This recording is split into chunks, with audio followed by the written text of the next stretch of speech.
Também com a gente aí no patrocínio Nobre Nutrição Animal, parceria que dá resultado. Eu vou abrir o programa de hoje.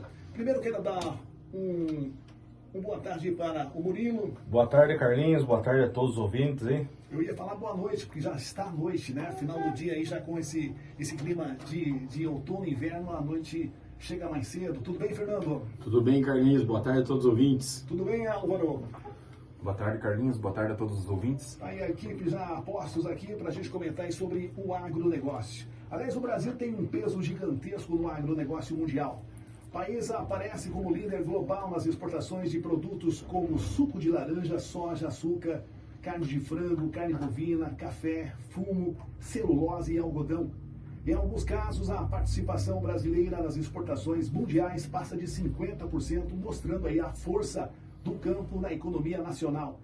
Esses dados ajudam a entender por que o agronegócio brasileiro é tão estratégico para o abastecimento global de alimentos e matérias-primas.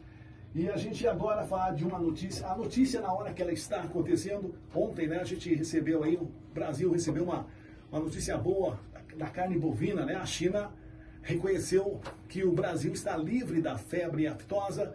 A medida suspende aí as restrições à exportação de carne bovina brasileira, o que chegou aí ao país com uma notícia até, que bom, né? Exatamente. Ótimo, né, Fernando? Exatamente, Carlinhos. Para nós que monitoramos esse mercado, a gente tem sempre compartilhado na segunda-feira mais sobre o mercado da carne e do leite. E em especial falando agora sobre essa notícia, né? Ontem eu acompanhava ali nas redes sociais, quando hoje nas redes sociais do agronegócio já está se falando sobre isso, que para nós é motivo de comemoração, que estamos envolvidos com o agronegócio de uma forma geral.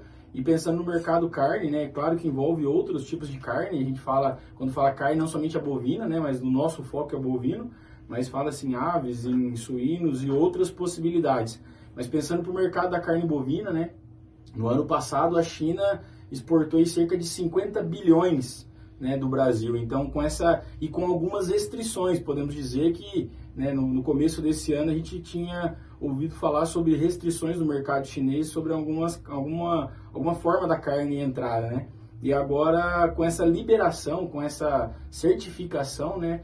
Então, nós vemos que possivelmente vai aumentar a demanda de carne, principalmente de bovino, que é o que nós estamos falando, animais vivos, outras formas de carcaça que não era enviado para esse mercado, né, para a China, e por conta dessa restrição, que agora abre. Então, novamente, volta a mexer no mercado interno, né? Então, essa demanda no mercado interno agora ela vai voltar a aumentar. Então, a gente falava de um mercado que estava ali, talvez estagnado no preço da arroba, sem um ajuste, né, que o produtor sempre quer que esteja em alta. E agora a gente já pode aguardar alguma alta aí significativa para esse mercado devido a essa maior demanda para exportação. A gente sabe que a China ela consome muitos produtos do Brasil, né? É o principal destino da carne bovina brasileira. Né? Exatamente. Então, com essas liberações, isso vai aumentar ainda mais agora e, com certeza, o nosso mercado vai ter um preço... mais mercados, como o próprio Japão, Coreia... E Sim, a certificação, né, Carlinhos, eu falo que ela valida para outros mercados. Porque a China também é um mercado exigente. O pessoal sempre fala, não, mas a China tem muitos habitantes, eles comem de tudo lá, né? E eu digo que não, eles são exigentes por um padrão de qualidade a entrar no país, né? E com certeza essa validação vai servir para outros países, com certeza aí. E é o que eu digo, novamente, a exportação volta a ter um aquecimento aí para o nosso mercado. Então, estaremos atentos, trazendo informações. Eu também acho que é interessante comentar, Carlinhos, eu estive conversando com o pessoal que esteve nos Estados Unidos essa semana e trazia uma informação sobre também o mercado da carne nos Estados Unidos, né? O leite nos Estados Unidos não estava tão atrativo, né? E, consequentemente, ele falava sobre a oportunidade com o corte. Então, a gente falava da China, mas eu achei interessante trazer essa informação porque o Beef on Dairy, que a gente tem comentado aqui na nossa programação, tem feito uma diferença muito significativa para o produtor nos Estados Unidos. Então, trazendo também isso aí de antemão, que já soube do mercado informal aí. Tá aí, valeu? Voltando então aqui ao Brasil, direto na Nobre Nutrição Animal, a gente vai conversar aí, a gente conversou sobre essa parte da China devido aí a essa ótima notícia, né, uma parte da economia. E voltando aí aos produtos da Nobre, eu já passo A pergunta para o Murilo, direto ao assunto: todo pré-secado é igual ou não? Não é igual, Carlinhos. Não é igual. Não é igual por conta que o pré-secado ele tem diversos fatores ali que vai determinar a qualidade dele, né? Então isso primeiro começa no campo, conforme a cultivar que o produtor está trabalhando ali, e seguindo do processo de fabricação dele, né? Então o pré-secado ele precisa passar por um processo bem determinante ali, que é o ponto de corte, o ponto de recolhimento do pré-secado, com o objetivo que você busca com a matéria seca determinada, né? E o mais importante, assim, que a gente vê conforme a gente trabalha, é o ponto de corte, como eu estava falando, e recolher esse material com a matéria seca mais esperada, né? Tanto que a gente tem os critérios que a gente trabalha, que é o critério de qualidade. Então a gente separa o pré-secado da azevém por Q10, Q20, Q30, né? Então o Q10 seria o azevém de primeiro corte, o Q20 segundo corte e o Q30 o corte único, né? Aquele azevém mais alongado, que passou do ponto, digamos ali, um azevém mais fibroso. O que é o diferencial desse produto? O produtor comprar o pré-secado conforme a sua necessidade, né? Se ele precisa fazer um ajuste de dieta, precisa de um azevém um pouco mais úmido, ou um pouco mais seco, uma fibra mais efetiva, um teor mais baixo de proteína, às vezes um teor mais alto, tem essa possibilidade e dá mais ferramenta, né, para o nutricionista estar fazendo o balanceio dessas dietas aí.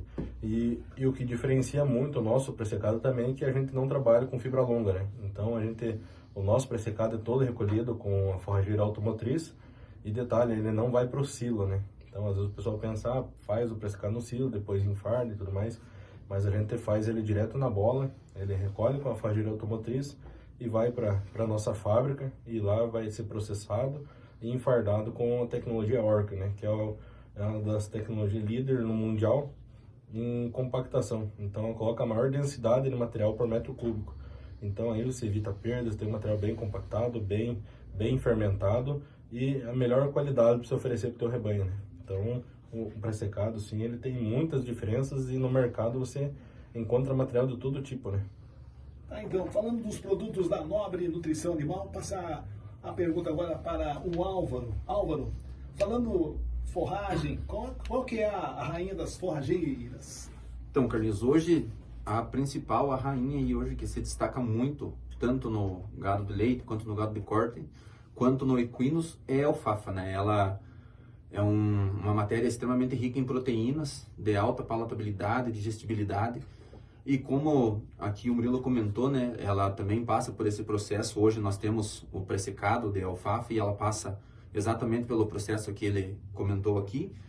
E nós também temos algumas divisões, né, para oferecer para o produtor, né, em questões de níveis de umidade, onde a gente trabalha com ela em 30 a 40, em 40 a 50 e 50 a 60% de matéria seca.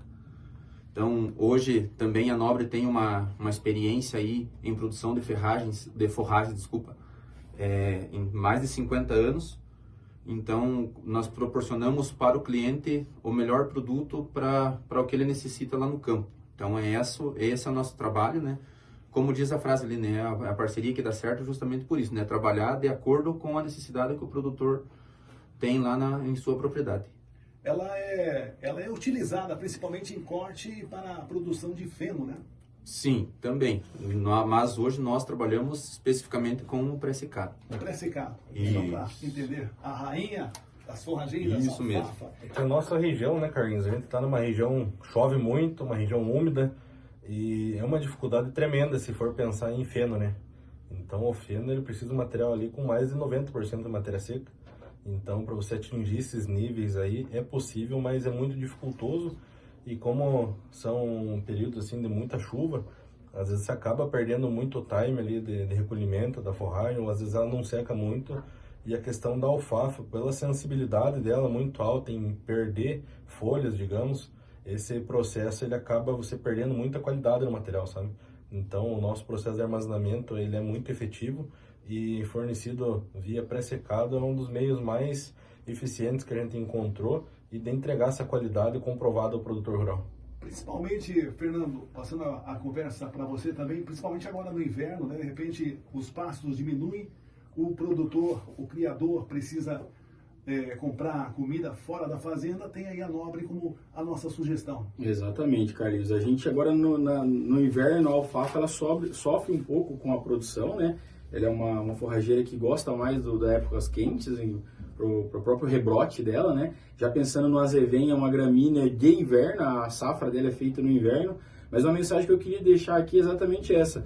Você, produtor que quer ter um controle, uma garantia do mesmo padrão do azevém ou da alfafa, né, que a gente comentou hoje, durante o ano todo, nós podemos ofertar, né? Então, assim, eu vejo isso e faço questão de frisar isso aí, Carlinhos, porque em negociações o produtor pergunta para mim, você consegue manter esse mesmo padrão do produto que você está me entregando hoje durante um ano, né? Talvez uma negociação, nós conseguimos, porque nós temos toda essa separação, um controle de qualidade para isso, que é o mesmo padrão. Se o produtor escolher um 30-40, vai ser entregue, né, esse mesma faixa de matéria seca e corte que ele escolher durante o período acordado. Então, eu falo, é praticidade, é garantia, qualidade e realmente frisando aí a nossa frase, parceria que dá resultado. Então, conte com a Nobre. E lembrando, o maior estoque de forragens da região, Carlinhos. Nós estamos com estoque extremamente permanente, né? Para ofertar para os produtores e estar atendendo toda a demanda possível. Tá aí, conversei com o Murilo, com o Álvaro e também com o Fernando, equipe técnica comercial da Nobre Nutrição Animal, parceria que dá resultado. Obrigado pela presença de vocês. Obrigado, um abraço. Valeu.